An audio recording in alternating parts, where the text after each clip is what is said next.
Jadi kalau pembeli itu memang beda-beda, tapi kebanyakan tujuannya untuk merubah pola. Dari awalnya yang rokoknya tembakau bahan bakunya. Jadi tembakau alternatif mengganti tembakau itu. Jadi digantilah sama daun talas. Tempo hari pernah diekspor sama teman-teman bareng-bareng, permintaan dari mereka itu kan sangat banyak. Dengan jumlah macam Singapura ya, mintanya 200 ton per bulan.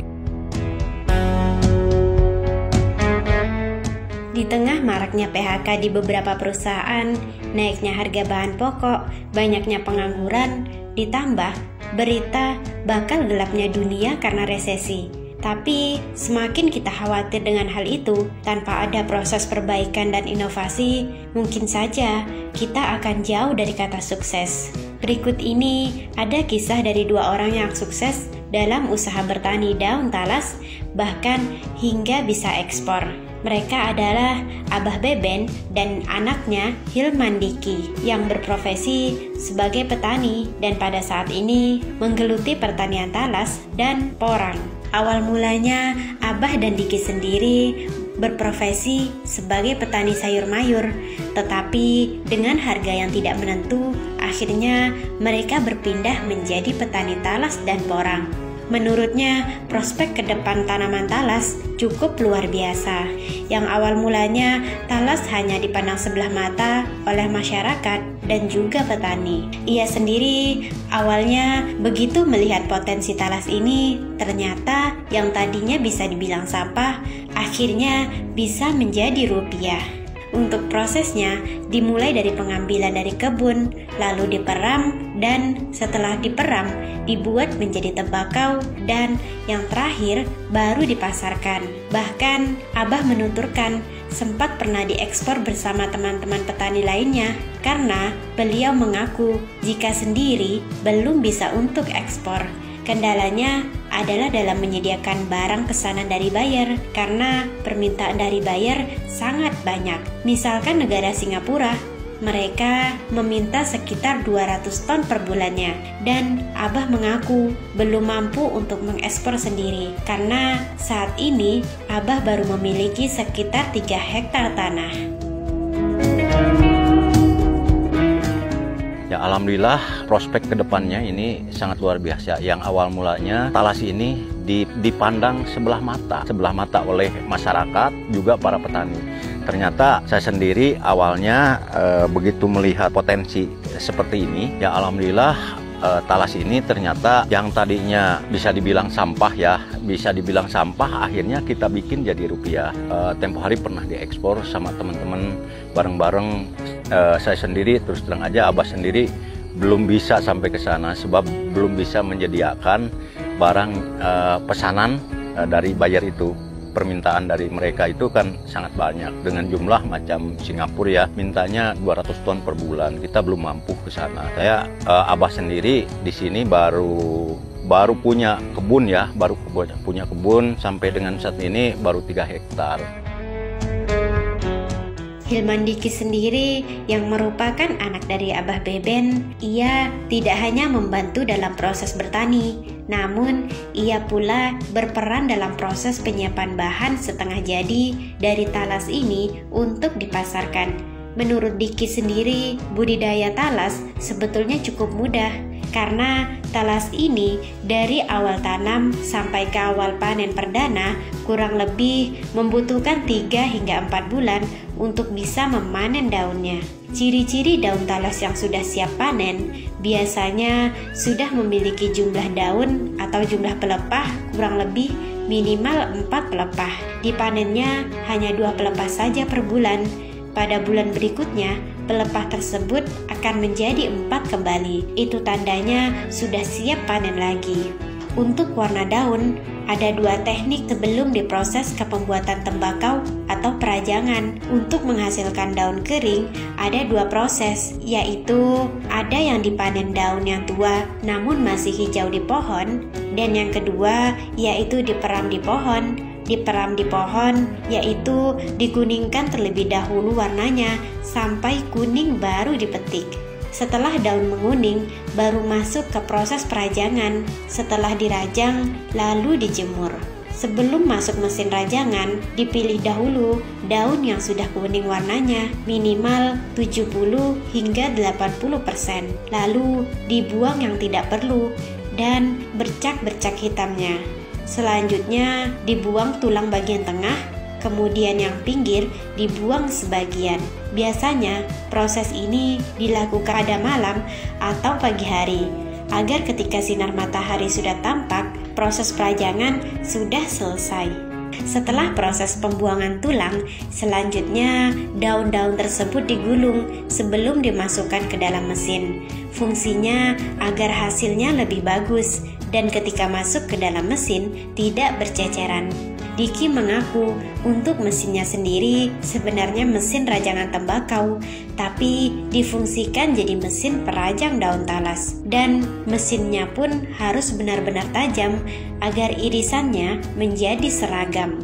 Untuk kendalanya sendiri, dalam usaha talas beneng ini, jika dibudidayakan sendiri tidak terlalu sulit, hanya ada sekitar 1 atau 2 yang terkena hama babi. Dan untuk hama ulat, tidak ada yang menyerang daun talas. Untuk di usaha perajangannya sendiri, kendalanya terdapat pada cuaca, karena cuaca sangat menentukan sekali. Pasalnya, mereka belum memiliki sarana prasarana seperti oven untuk mengeringkan daun talas.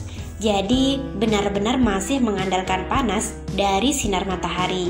Jika tidak ada sinar matahari, walaupun warnanya sudah kuning dan bagus, biasanya setelah dirajang dan tidak dijemur, biasanya berubah menjadi hitam. Dan untuk permintaan dari luar sendiri, mereka menginginkan warnanya yang kuning dan yang hitam tidak laku.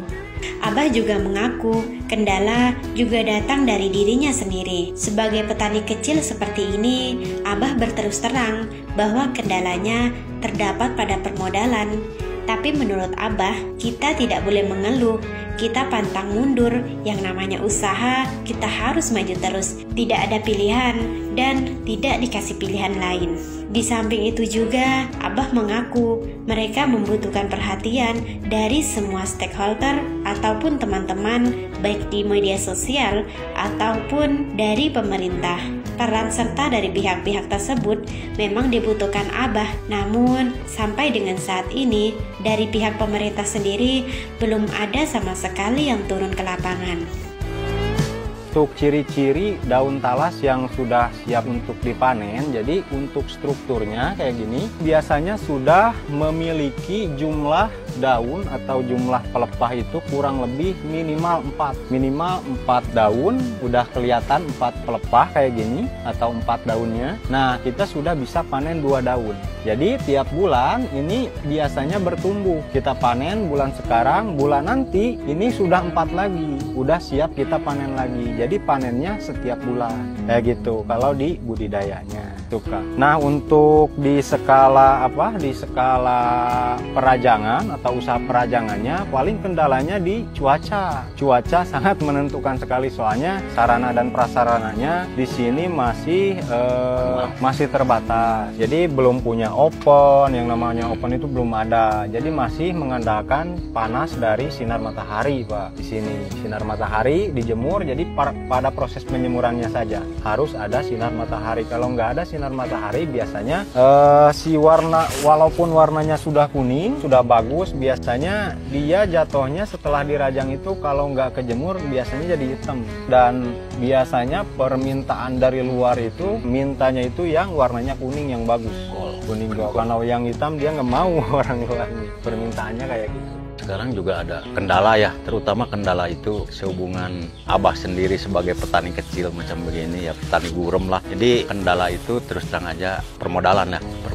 Tapi kita nggak ngeluh, kita pantang mundur. Yang namanya usaha kita harus maju terus. Jadi tiada pilihan, tidak dikasih pilihan lain, hanya ini saja. Terus di samping itu juga memang kita butuh perhatian juga dari semua stakeholder ataupun teman-teman baik di media ataupun di media sosial ataupun di pemerintah ya, macam gitu. Peran serta memang kita butuhkan. Sampai dengan saat ini terus terang aja dari pihak pemerintah belum ada sama sekali.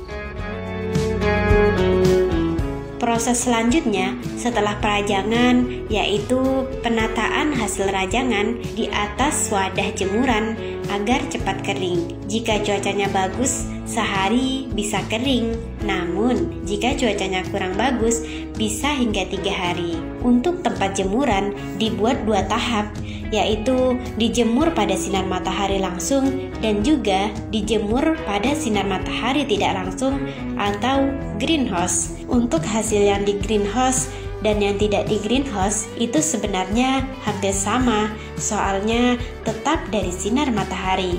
Hanya saja jika ingin cepat kering disarankan untuk diletakkan di greenhouse karena jika siang hari panasnya sangat kuat. Menurut Diki, talas bening ini spesial dibandingkan dengan talas-talas yang lain. Salah satunya tahan terhadap musim. Pada musim panas, daun tetap produksi walaupun tidak semaksimal ketika musim hujan. Tapi rendemennya lebih bagus ketika musim kemarau. Ketika kemarau, daun tidak berguguran dan daunnya tetap tumbuh. Untuk perawatan dan tips budidaya agar tumbuh maksimal, yaitu dengan memilih bibit-bibitnya. Usahakan memilih bibit yang seragam. Jika kecil-kecil semua ukurannya dan jika besar semua ukurannya. Semua ini nantinya enak untuk proses perawatannya. Selanjutnya, pemilihan lokasi atau lahan tempat budidaya talas bening. Talas bening sendiri sangat suka di bawah naungan pohon-pohon. Hasilnya lebih maksimal daripada ditanam di lahan terbuka. Setelah daun talas yang dijemur tadi telah kering, tinggal di packing dan dikirim pada pembeli. Menurutnya, pembeli itu memang berbeda-beda memfungsikan talas kering ini. Namun, kebanyakan tujuannya untuk merubah pola dari awalnya yang rokok berbahan dasar tembakau, kini pelan-pelan ada produsen yang menggantinya dengan daun talas kering. Menurut Diki, jika kadar air dalam talas ini tinggi, jika panas akan berjamur. Namun, jika kadar airnya bagus, lalu ditutup rapat dan disimpan, bisa tahan hingga 1 tahun. Bahkan, jika sampai 1 tahun, makin keluar aromanya, hampir persis seperti tembakau, walaupun rasanya tetap beda. Menurut Abah, untuk potensi ekspor sampai dengan saat ini sangat terbuka dan juga cerah sekali. Sebab talas ini banyak sekali peminatnya dari negara-negara di kawasan yang khususnya di wilayah Asia. Bahkan sempat juga ada orang Dubai tinggal di tempat Abah untuk belajar selama 3 bulan. Abah dan Diki mengajak untuk saudara-saudara yang khususnya ada di wilayah NKRI dimanapun berada. Mereka menuturkan jangan malu untuk menjadi petani, sebab petani itu punya jasa yang luar biasa yang akhirnya bisa menghidupi semua orang. Bahkan bukan hanya manusia saja, tetapi termasuk hewan juga bisa. Di negara agraris seperti Indonesia, mereka mengajak untuk bercocok tanam, berkarya sambil menentukan tujuan agar bertani bisa jadi hidup makmur. Dan di samping itu juga ikut menjaga lahan dari erosi dan masih banyak lagi keuntungannya. Abah dan Diki pun menawarkan jika teman-teman yang misalkan tertarik dan ingin belajar, silahkan saja datang ke tempat mereka. Siapapun boleh dan tanpa harus membayar. Dengan senang hati, Abah dan Diki akan menerima di sana.